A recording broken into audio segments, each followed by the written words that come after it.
আজ আমরা উপস্থিত হয়েছি শিয়ালদহ কৃষ্ণনগর রেলপথে বীরনগর স্টেশনে। স্টেশন থেকে মাত্র 10 মিনিটের হাঁটা পথে পৌঁছানো যায় বিখ্যাত দ্বাদশ মন্দিরে।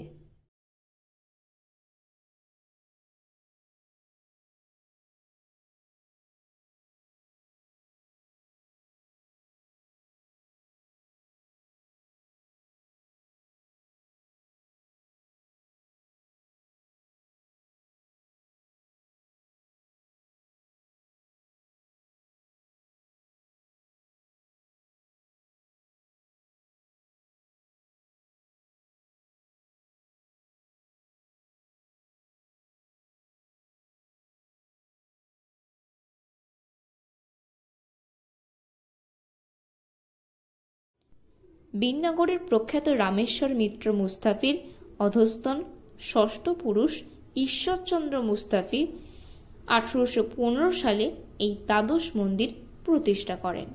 এর মধ্যে 10টি আটচালা শিব মন্দির এবং একটি কালী মন্দির ও একটি দুর্গা মন্দির। তবে বর্তমানে কেবল একটি মন্দিরেই শিবলিঙ্গ পূজিত হন।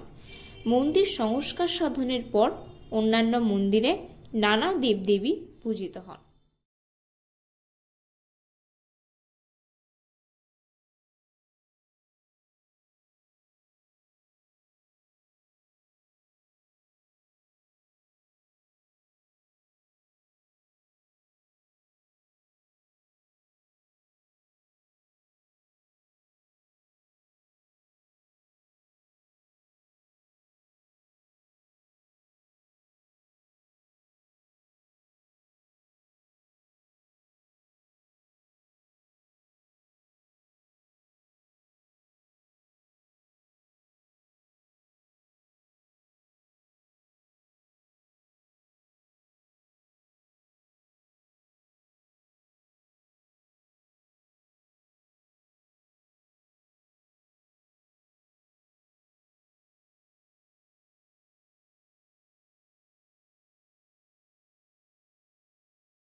দোতলায় রাধাকৃষ্ণের এবং জগন্নাথ দেবের মূর্তি আছে।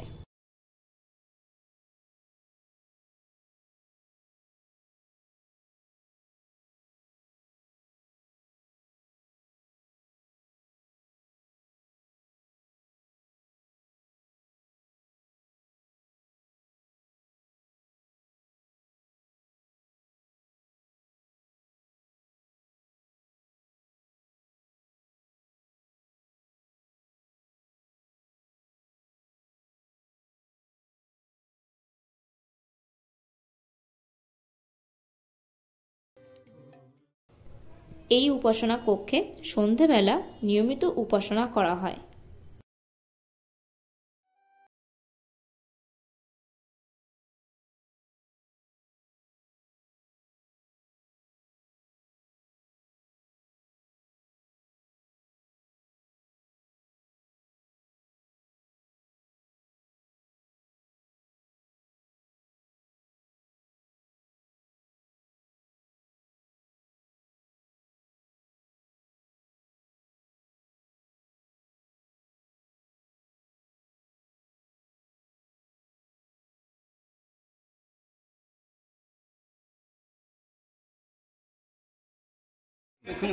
হ্যাঁ বলুন। এটা যে ভক্তন ঠাকুর যিনি মায়াপুর করেছেন না, হ্যাঁ হ্যাঁ তার এটা জন্মস্থান, এটা হচ্ছে মামাবাড়ি। আচ্ছা উনি দাদু ছিল ঈশ্বরচন্দ্র মুস্তাফি জমিদার, আচ্ছা, মিত্র হ্যাঁ। কায়স্থ ওনারা। মিত্র পারেশ। রামেশ্বর মিত্র, হ্যাঁ রামেশ্বর মুস্তাফি ওদের বংশধর, ওরা পূর্ব বংশধর। আচ্ছা আচ্ছা আচ্ছা, রামেশ্বর, আচ্ছা ঠিক আচ্ছা, বলছেন, রামেশ্বর। হুম। রামেশ্বর ছিল ওদের পূর্ব বংশধর, ওদের ওই ওই ওই পাড়াতে এটা ছিল। আচ্ছা ওই হাটের দিকে যেতে গেলে ওখানে একটা পুরানো মুস্তাফি আচ্ছা, বংশ আচ্ছা, আছে, আচ্ছা। এখনো বর্তমানে আছে, আচ্ছা। এখানে আছে। আর এখানটাতে ঈশ্বর মুস্তাফি আলাদা করে ওদের হুম। পরিবারগুলো ভাগ হয়ে আসছে তো, হুম, হুম। ঈশ্বর মুস্তাফি আরও দুটো ভাই ছিল, ওরা ওই ও পাশে থাকতো। আচ্ছা এটা ওর 50 বিঘা জমির উপরে জমিদার। আচ্ছা।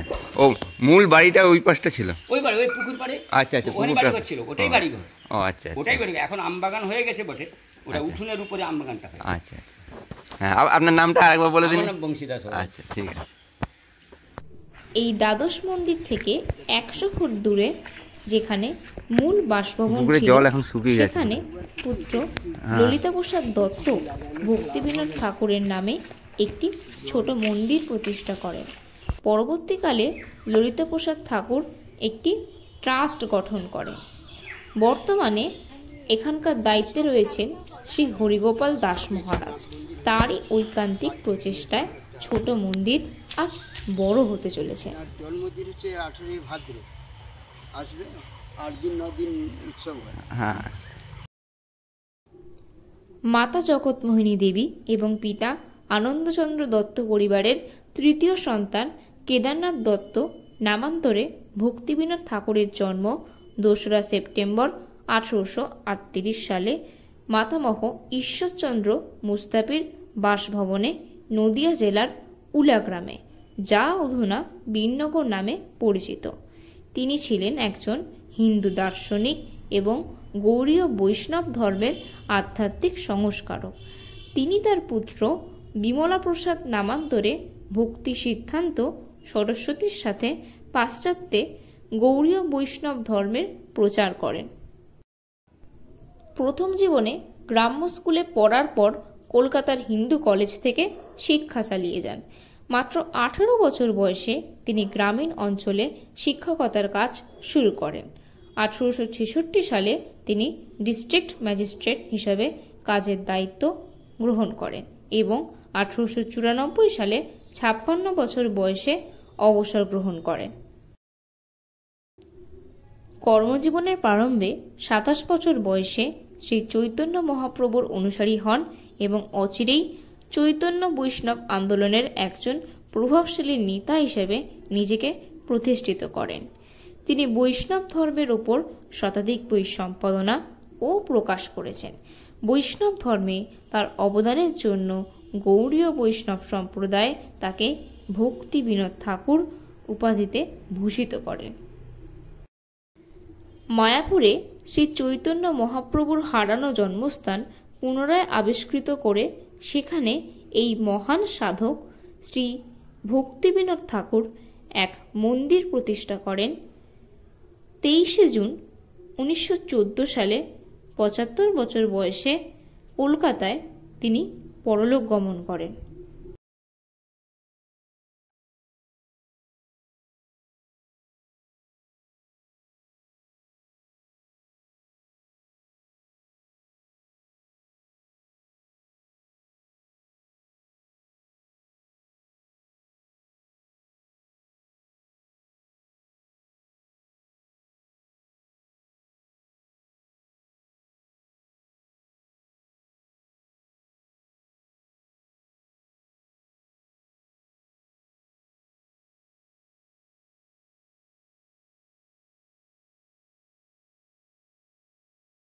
সালে তার প্রথম পুত্র অন্নদা দত্তের জন্মের পরে তার পত্নী বিয়োগ ঘটে।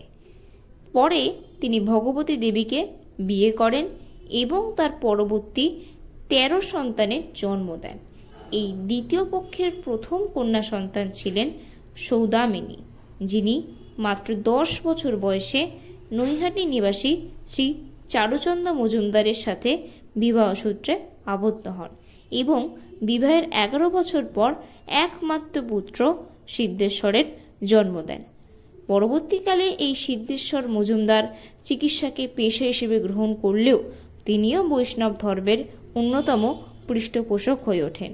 বৈষ্ণব ধর্মের নিঃস্বার্থ সেবাব্রতকে তিনিও তার চিকিৎসক জীবনের সাথে অঙ্গাঙ্গিভাবে জড়িত করেন এবং বিনা পয়সায় গরিব মানুষের সেবায় নিজেকে নিয়োজিত করেন।